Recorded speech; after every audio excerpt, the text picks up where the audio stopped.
The Last Handful of Clover, a novel by Wess Mongo Jolley, read by the author.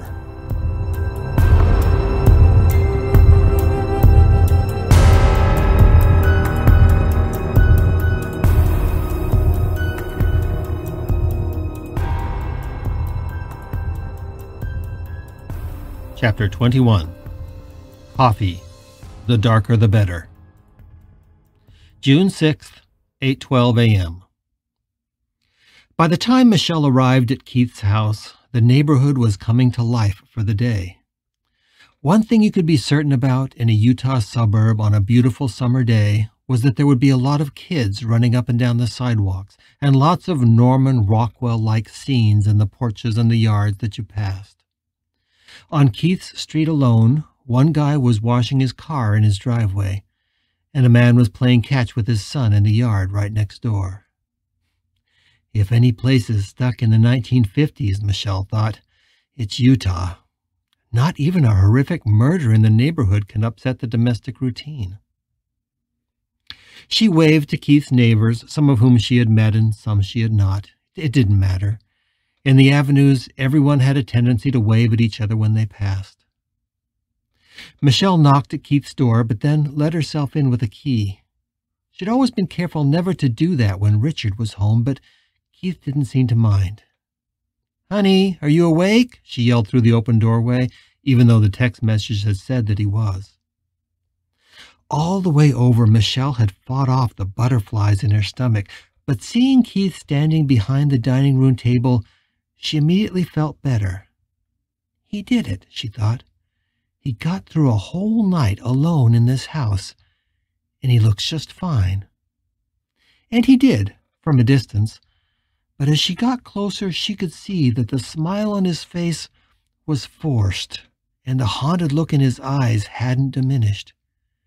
He was trying to put on a brave face, but it was clear that he hadn't had a good night, or a good morning. Keith was just pouring himself a cup of coffee. "Oh, honey, you look exhausted. Did you sleep at all?" "Yes, Mama Bear, I actually slept really well," Keith said as he put down the pot and submitted to her hug. But as soon as she released him, he sank down into a chair as if standing was too much for him. "I actually thought I was doing really well," he said, "until I came downstairs and looked in the living room. Then I realized that I wasn't." She kissed the top of her friend's head and rumpled his jet-black hair. His hand was still on the handle of the coffee pot, and she saw he was gripping it tightly, as if to stop his hand from shaking. Gently, she took the pot from his fist and poured her coffee into a second cup. "How did you sleep?" he asked her. He wants to know if I got laid last night, Michelle thought, and smiled to herself. "Good, actually," she said with a wink. That actually lightened Keith's mood. "Nice. Speaking of horizontal therapy, where is the big galoot? I thought he was coming with us today." She could see the disappointment in his eyes.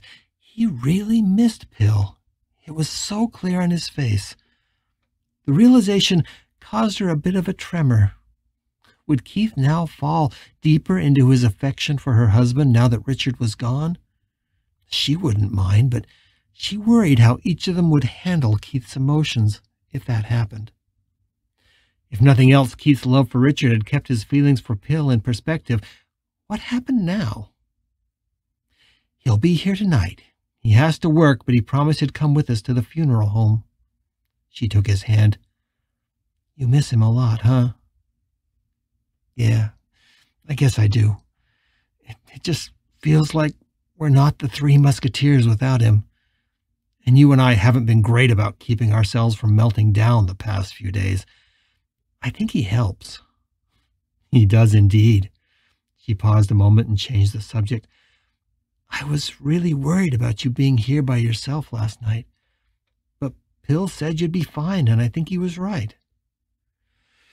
"Well, I slept the whole night, but it was weird waking up in such a quiet house." "You used to tell me you liked having the house quiet." Michelle had long come to understand that Keith was, by his very nature, a bit of an introvert. On those evenings when Richard had to stay late at the university attending a faculty meeting or a reception, Keith would love the quiet house and the ability to read silently there in his favorite chair in the living room. "Well, you know me. I'm a hermit," Keith said. "I don't mind a quiet house. But I also loved looking up from my book when Richard came in the door. I'd always say the same thing. I'd say, 'How's the bear?' And he'd always answer, 'The bear is good. How's the cub?'" Michelle rolled her eyes. "Oh, God, I know. The bear thing. Do you remember how confused I was when you tried to explain that to me?" "You were until you met all of Richard's friends, anyway." "Absolutely," she laughed. Keith and Richard were part of what used to be a fairly obscure gay subculture that called themselves bears. Almost without fail, all of Keith's and Richard's friends were big and hairy guys, and she had to admit being a bear had certainly done a lot for Keith's body issues. His friends loved his roly-poly little body, and that made him much more comfortable in being who he was. She knew she was pretty much the only woman that Keith and Richard spent any time with, which of course made her a Goldilocks in bear parlance. No wonder she had to roll her eyes from time to time. Keith had fallen silent for a moment, lost in his memories. There were tears in his eyes, but he was fighting them back. "Those little rituals are over," Keith said, using a napkin from the table to dab at his eyes. "A lifetime of building and growing together, it's now finished.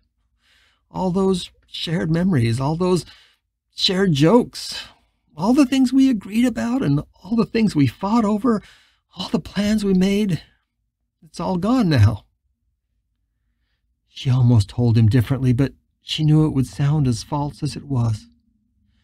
Keith was right, and trying to minimize the loss wouldn't do him any great service. Instead, she glanced at the paperwork from the funeral home. It looked as if Keith had been going through it this morning, which was another good sign. "Are you ready for this today, honey?" Keith blew his nose. The change of subject was something he clearly appreciated. "No, but I can be. I will be. What time are we going over?" "Oh, it's not until this afternoon. We have plenty of time. We could run out and get some groceries if you need them, or just relax here." "Relax here, I think," Keith said, his eyes down on the coffee cup. He was dipping his spoon into the black coffee, watching it appear and disappear. Keith and Richard had always made their coffee exceptionally strong, and the darker the better, as Richard had always said. That settled on Starbucks French roast, which always tasted burnt to her. It was just one of the many things Richard had insisted upon. "Yeah, relaxing out on the back porch this morning sounds like a good choice," he said, mesmerized by the black coffee. "Have you had breakfast?" "Yeah, just Cheerios." "Well, that's fine, as long as you're eating." Keith looked up with a knowing smile. "Did you eat this morning?" She just smiled back at him. "No, of course not. A girl has to stay in shape." "I'm in shape," Keith said, completing their old joke almost out of habit. "Round is a shape." They both laughed, but it was hard to tell where the laughter let off and the tears began. The emotions were still so raw, so easily exposed by even the slightest gesture or comment. Michelle took his hand and squeezed it. Michelle wanted to say to him, "See, the rituals aren't over, and we can always make more." "Are you doing okay, sweetie? I was so worried about you being here by yourself last night." "I had to do it sometime. I actually think I did pretty well. I certainly slept through the night." As if needing to change the subject, Keith went on, "You said Hill was making arrangements for the funeral?" "Yeah, I think it's all set. He met with the bishop, and they have everything set up for the graveside service. Hill already sent out a lot of invitations. Richard's colleagues in the linguistics department were really helpful. I think there'll be a lot of people there." Did you invite the bears? Yeah, of course. I used that email list you gave me. A bunch of them are desperate to see you, you know. I know. I've seen the emails, but right now I just don't think I'm ready. I told that to the ones that wrote to me, Michelle said. They're spreading the word, but they'll definitely be at the funeral. When you're ready, I'll forward you the notes they sent along. Some of them were really sweet. Keith's attention had wandered a bit, so she squeezed his hand. Do you think you'll want to say anything at the funeral? I think I should. I don't know too many of his colleagues from the university, but a lot of our friends will be there too. Between the bears and the academics, it'll be an interesting crowd.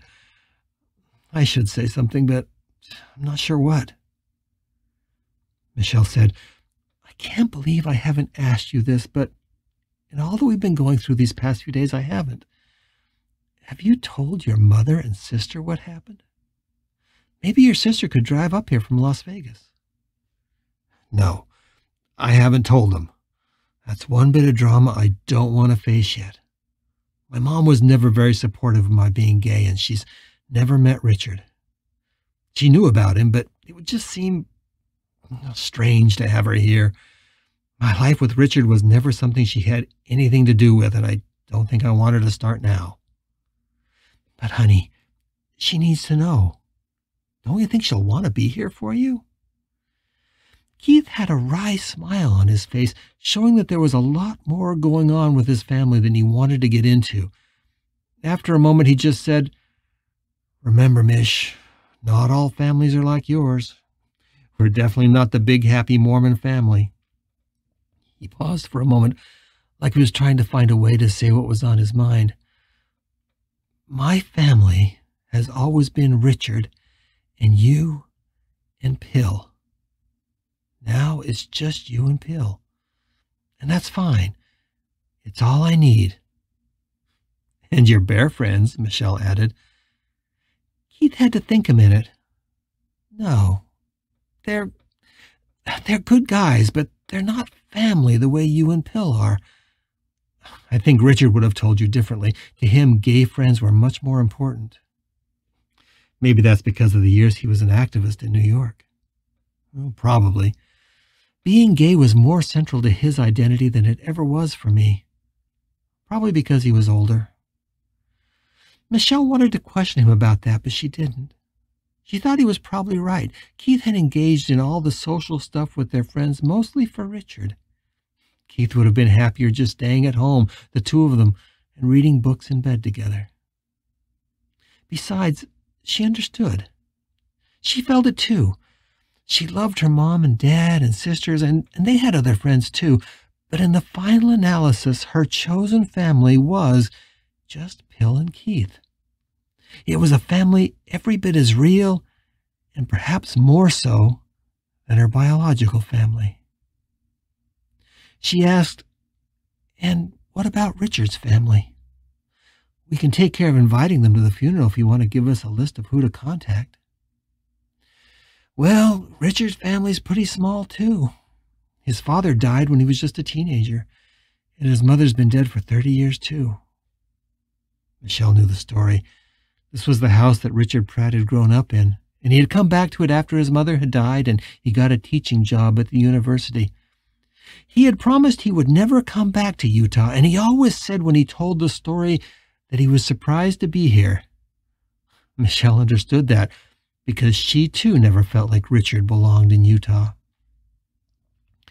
The only member of his family that's left is his brother and his brother's wife. They live in Vermont. I think his brother owns a bicycle repair shop there that he bought with the money he got when Richard bought out his share of the house. I've only met him a few times, but he's nice. Yeah, somebody should call him. They weren't super close, but I suspect he'll want to come to the funeral. You haven't heard from him yet? I don't think so, but I haven't looked. You haven't looked at your phone? I looked at it yesterday before we went out for dinner. The email was way too much to deal with. I think there are phone messages. Oh, Here, hand it to me. She put out her hand and gave Keith a look that made it clear ignoring his phone right now wasn't acceptable. As she had expected, there were a dozen messages on there and over 100 emails. She sighed. So, I know what we're doing this morning once Phil gets here. We'll listen to all these messages and we'll call back the people we need to call. Then I can help you answer the email. Nothing told her as much about how devastated Keith was than this. He was never the kind of person who would ignore his phone messages.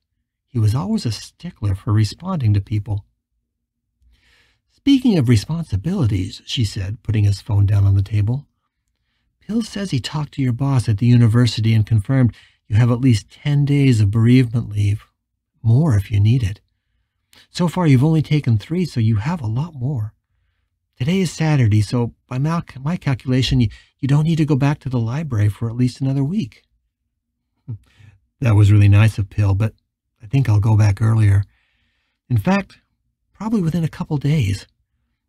I really feel like I need to get back in a routine. If I don't, I'll just sit in this depression and it'll kill me.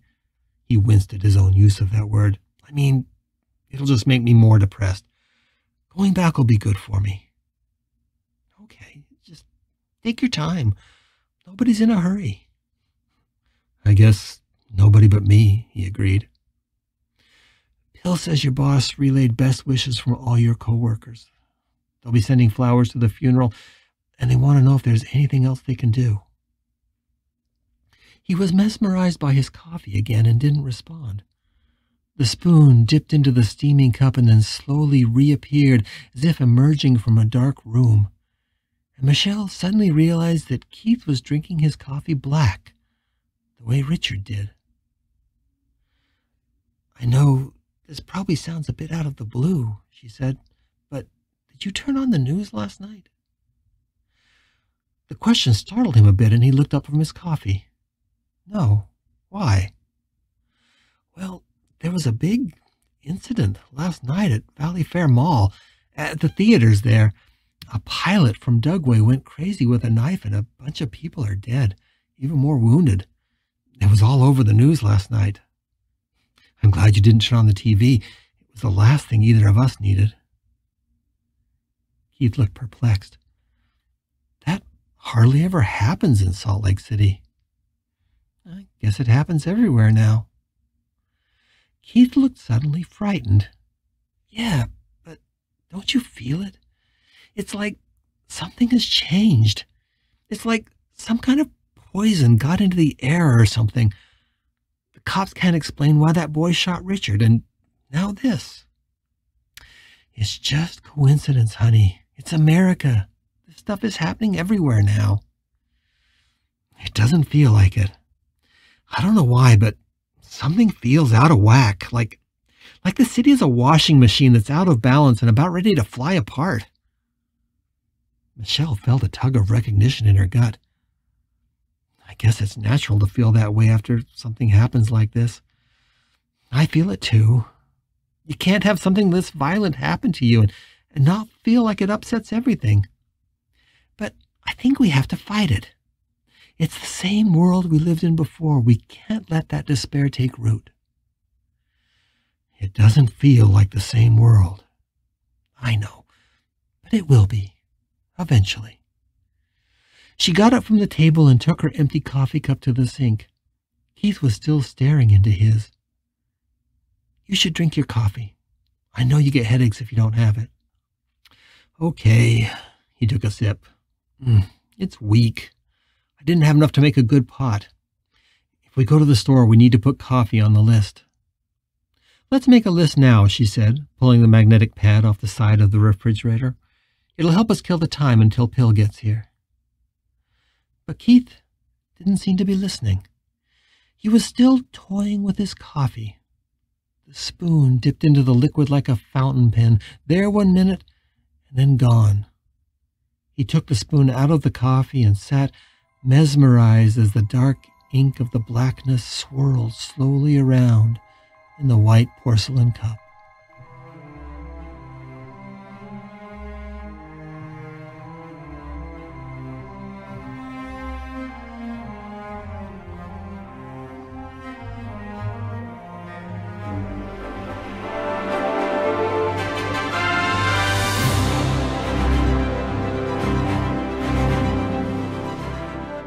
You're listening to The Last Handful of Clover, a novel by Wess Mongo Jolley.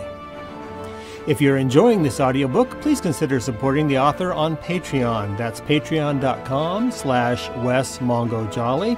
And for more information, check out the author's website at wessmongojolley.com. That's WESSMONGOJOLLEY.com. Thanks for listening and stay tuned for more episodes.